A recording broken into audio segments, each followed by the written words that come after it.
ایران جنگ کی وجہ سے امریکی صدر ٹرمپ کی مقبولیت میں غیر معمولی کمی آ رہی ہے اور اسرائیلی جارحیت کی مسلسل حمایت اور مدد امریکہ میں ٹرمپ کی سپورٹ بیس کو متاثر کر رہی ہے۔ حالیہ دنوں میں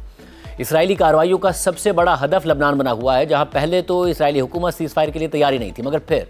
صدر ٹرمپ کے دباؤ کی وجہ سے سیز فائر کے لیے تو رضامند ہو گئی، لیکن اب بھی اسرائیلی فورسز جنوبی لبنان سے پیچھے نہیں ہٹی ہیں اور بلا تفریق جارحانہ اقدامات اٹھا رہی ہیں اور مقدس مذہبی علامت تک کی بے حرمتی کر رہی ہیں۔ لبنان میں صرف مسلمان ہی نہیں رہتے بلکہ بڑی تعداد میں کرسچن بھی رہتے ہیں، اور یہاں تک کہ لبنانی آئین کے مطابق لبنان کا صدر ہمیشہ کرسچن ہوتا ہے، مگر لبنان میں رہنے والے کرسچن اور ان کے مقدس مقامات بھی اسرائیلی جارحیت سے محفوظ نہیں ہیں۔ آج جنوبی لبنان سے اسرائیلی فوجی کی ایک تصویر سامنے آئی ہے جس میں وہ حضرت عیسیٰ کے علامتی مجسمے کو گرا کر اسے ہتھوڑے سے توڑ رہا ہے اور اس کی توہین کر رہا ہے۔ یہ تصویر بین الاقوامی میڈیا میں بھی اتنی وائرل ہو گئی اور اتنا بیکلیش آیا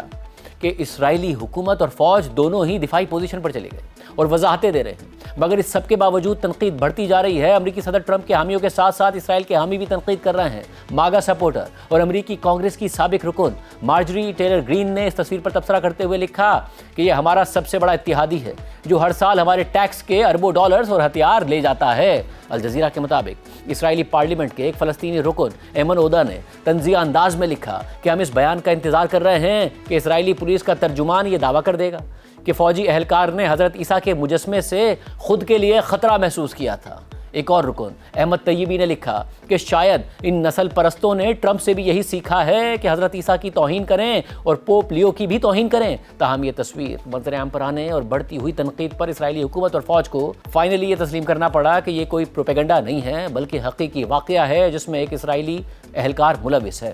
اسرائیلی فوج یعنی IDF نے تسلیم کیا کہ یہ تصویر اسرائیلی فوجی کی ہی ہے جو جنوبی لبنان میں تعینات ہے۔ ساتھ ہی IDF کی جانب سے اس واقعے کی مذمت کی گئی اور تحقیقات کا اعلان کر دیا گیا۔ پھر کچھ دیر بعد اسرائیلی وزیر اعظم نیتن یاہو کو بھی سوشل میڈیا پر بیان جاری کرنا پڑا اور انہوں نے کہا کہ جب مجھے اس واقعے کے بارے میں پتہ چلا تو اسرائیلیوں کی اکثریت کی طرح مجھے بھی دکھ ہوا اور دھچکا لگا۔ میں اس واقعے کی شدید الفاظ میں مذمت کرتا ہوں۔ فوجی حکام اس واقعے کی تحقیقات کر رہے ہیں اور وہ ملوث اہلکار کے خلاف سخت ایکشن لیں گے۔ اپنے اس بیان میں اسرائیلی وزیر اعظم نیتن یاہو نے ایک دفعہ پھر خطے کے مسلمانوں سے نفرت کا اظہار کر کے واقعے سے توجہ ہٹانے کی بھی کوشش کی۔ ساتھ ہی دعویٰ کر دیا کہ اسرائیل میں تمام مذاہب اچھے طریقے سے زندگی گزارتے ہیں اور ہم تمام مذاہب سے تعلق رکھنے والے افراد کو ایک نظر سے دیکھتے ہیں۔ نیتن یاہو کا یہ دعویٰ ہے، مگر امریکی صحافی ٹکر کارلسن کو دیے گئے ایک انٹرویو میں اسرائیلی پادری نے بتایا تھا کہ اسرائیل میں رہنے والے مسیحیوں کو مشکلات کا سامنا کرنا پڑتا ہے، توہین آمیز رویوں کو برداشت کرنا پڑتا ہے۔ اور یہ پہلی دفعہ نہیں ہے کہ اسرائیلی فورسز نے جنگ کے دوران کرسچن عبادت گاہوں یا مقدس علامات کو نشانہ بنایا ہو یا انہیں عبادت سے روکا ہو۔ گزشتہ مہینے ایران جنگ کے دوران یروشلم میں ایک تاریخی واقعہ پیش آیا۔ یروشلم کے مسیحی رہنما جب پام سنڈے منانے کے لیے چرچ آف دی سپلکر پہنچے تو اسرائیلی پولیس نے انہیں اندر جانے سے روک دیا اور سیکیورٹی کا بہانہ بنا کر یہ تقریب نہیں ہونے دی، جس کے بعد اپنے اعلامیے میں مسیحی مذہبی رہنماؤں نے کہا کہ صدیوں میں یہ پہلی دفعہ ہوا ہے کہ چرچ کو پام سنڈے منانے سے روک دیا گیا ہو۔ اس واقعے پر بھی دنیا بھر سے سخت رد عمل سامنے آیا تھا۔ اسرائیل کے یورپی اتحادیوں نے اسرائیل پر تنقید کی تھی اور اسرائیلی حکومت وضاحتیں دیتی پھر رہی تھی، مگر صرف یہی نہیں، اسرائیل غزہ میں اپنی جارحیت کے دوران بھی چرچز کو براہ راست بمباری کا نشانہ بناتا رہا ہے۔ جولائی 2025 میں اسرائیلی فورسز نے غزہ کے واحد کیتھولک چرچ پر بمباری کر دی تھی جس میں 3 افراد کی جان چلی گئی تھی اور 10 افراد زخمی ہوئے تھے اور زخمیوں میں چرچ کے پادری بھی شامل تھے۔ اس سے پہلے اکتوبر 2023 میں اسرائیلی فورسز نے غزہ میں تاریخی گریک آرتھوڈاکس چرچ پر شدید بمباری کر دی تھی جس میں 18 افراد کی جان چلی گئی تھی۔ چرچ کو شدید نقصان پہنچا تھا۔ خطے میں اسرائیل کے جارحانہ اقدامات اب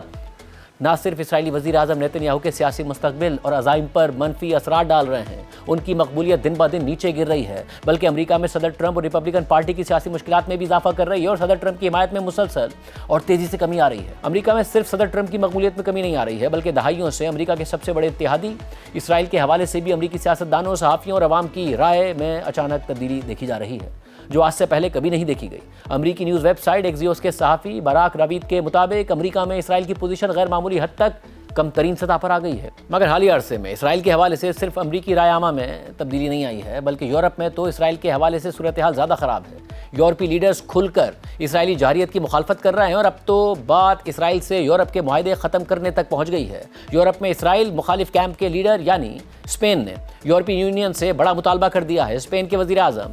پیدرو سانچیز نے اپنے بیان میں کہا ہے کہ اب وقت آ چکا ہے کہ یورپی یونین اسرائیل کے ساتھ ایسوسیشن اگریمنٹ ختم کر دے. ہمارا اسرائیلی عوام کے ساتھ کوئی مسئلہ نہیں ہے، مگر وہاں کی حکومت عالمی قوانین کی خلاف ورزی کرتی ہے. اس کے علاوہ نیوز ویب سائٹ پولیٹیکو کے مطابق اسپین کے وزیر اعظم نے کہا ہے کہ منگل کو یورپی یونین کے وزرائے خارجہ کی میٹنگ میں اسپین باضابطہ طور پر اپنی تجویز پیش کرے گا. واضح رہے کہ یورپی یونین کے ایسوسیشن اگریمنٹ کے تحت پارٹنر ممالک کے ساتھ دو طرفہ تعلقات سمیت تجارت اور سیاسی تعلقات کے حوالے سے خصوصی مراعات دی جاتی ہیں. اس معاہدے کے تحت پارٹنر ممالک کو تجارت کے حوالے سے یورپی ممالک میں سہولتیں فراہم کی جاتی ہیں. اس کے علاوہ یورپی یونین، جرمنی، فرانس اور اٹلی سمیت متعدد یورپی ممالک فلسطین اور لبنان میں اسرائیلی اقدامات اور اعلانات کی مخالفت کر رہے ہیں، اور یہ مخالفت اب زبانی بیانات سے عملی اقدامات کی شکل اختیار کر رہی ہے. اٹلی، جو یورپی یونین میں امریکہ اور اسرائیل کا سب سے بڑا حمایتی سمجھا جاتا تھا، اس نے اسرائیل کے ساتھ دفاعی معاہدے کی آٹومیٹک رینیول یعنی خودکار توسیع روک دی ہے. اٹلی اور اسرائیل کے درمیان اس دفاعی معاہدے کے تحت فوجی ساز و سامان کے تبادلے اور دفاعی ٹیکنالوجی میں تعاون شامل تھا. ساتھ ہی کچھ عرصے سے یورپی یونین اسرائیل کے ساتھ دفاعی اور باہمی تعاون کے معاہدے معطل کرنے پر سنجیدگی سے غور کر رہا ہے، جس میں اسرائیل کی ہورائزن یورپ پروگرام تک رسائی کو معطل کرنے کی تجاویز بھی شامل ہیں. یہ پروگرام یورپی یونین میں ریسرچ اور انوویشن کے لیے فنڈنگ کا پروگرام ہے، جس سے اسرائیل کافی عرصے سے فائدہ اٹھا رہا ہے.